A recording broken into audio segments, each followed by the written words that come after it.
એટલે એ આખા ગામના લગ્ન થાય પણ મારે એકલાના જ લગ્ન ન થતા. મને તો એવું લાગે કે મારી ઉપર કઈક કરી નાખ્યું, બાકી મારા લગ્ન થઈ જ ગયા હોય. એલા મારે હું દર વખતે કોકના ગામના ચાંદલા જ ભરવા, મારા લગ્નમાં મારે કોક વિચાર હોય કે ચાંદલો કોક કરવા આવે મારા લગ્નમાં. કઈ કરી નથી નાખ્યું, કઈક લખ્યું એના સોરી કોકે કરી જ નાખ્યું. મને એવું લાગે તારા મમ્મીને કે તારા લીંબુ મરચા ઉતારજે એટલે તારું કામ સેટ થઈ ગયું હમણાં. જો તારી હકાઈ થાય ગાયગા. એલા એ હું એવું ના હોય. એલા તો શું હોય? છોકરો કેવો રૂપાળો ને દેખાવડો જો તો ખરો ને લગ્ન થઈ જ ગયા હોય મારા, પણ કોકે કઈક કર્યું છે એ માનતો જ નથી, પણ કોકે કર્યું છે ફાઇનલ છે, મને ખબર ને. કાંઈ રૂપાળો નથી, કાળિયો થઈ ગયો હવે જાવા દે ને. એલા છોકરી હંમેશા કોઈ કાળિયા કેવું નથી, છોકરી હંમેશા ગુણ જોઈએ છોકરાને તો લગ્ન થાય છે. મારા ગુણ તો તું જો આખા ગામમાં બધે જાપે બેઠો ને બધે મારું કહેતો કે ઓલા છોકરા જેવું થવાય. હવે ભાઈ તું પેલા ધંધો સેટ કરીને બિલાડી ગોડે હાથ ઘર ફેરવે, તું તો હાથ ધંધા ફેરવો. જેવી હું હક ની વાત કરું ને ધંધો ફેરવી નહીં હોય. એમાં માય તારું હક પણ પેલા ધંધો સેટ કરી લે એટલે પછી હક પણ કરતો. પણ એલા ભાઈ મારો ધંધો નો હાલ તો ધંધો ફેરવો તો ખરી ને, એક ને એક ધંધામાં બેવું તો મારું ઘર ને ઓસરી બી વેચાઈ જાય. કાઈ નહીં ભાઈ, તમારા ધંધા જ બૂચ મારવાના, પછી માયમાં ધંધો હાલે તમારો. ભાઈ હવે કેદી બૂચ માર્યું ગામનું મેં. કાઈ નહીં, તો પેલા હરકો ધંધો સેટ કરી લે પછી મારી પાસે આવજો. જો ગામના છોકરાના કેટલાના લગ્ન કરાવ્યો, તું એક જ ભમરારો હો, તારા લગ્ન જ નથી થતા કાકા. તારામાં કઈ ખોટ છે જો.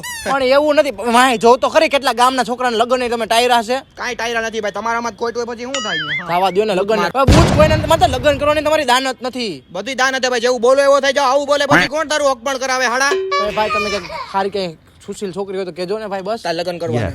એક કામ કર, તું ગાંજો પીવાનું ચાલુ કર દે. ગાંજો પીવે ને એટલે વ્યક્તિ એકદમ શાંત થઈ જાય ને એટલે બોલવાની કઈ શક્તિ જ ન હોય. સમજી ગયો? શાંત માણસ અત્યારે છોકરીઓને બહુ ગમે, એટલે તું શાંત થઈ જાય ને એટલે છોકરીઓ તને સામેથી ભાઈ એને રિક્વેસ્ટ નાખશે ને તને ઓલા માગા નાખશે એટલે તારા લગ્ન જાય. ગાંજો ચાલુ કરી દે. એટલે એનથી કાંઈ નો ફેર પડે. જવા દે લગ્ન માટે પૂછું.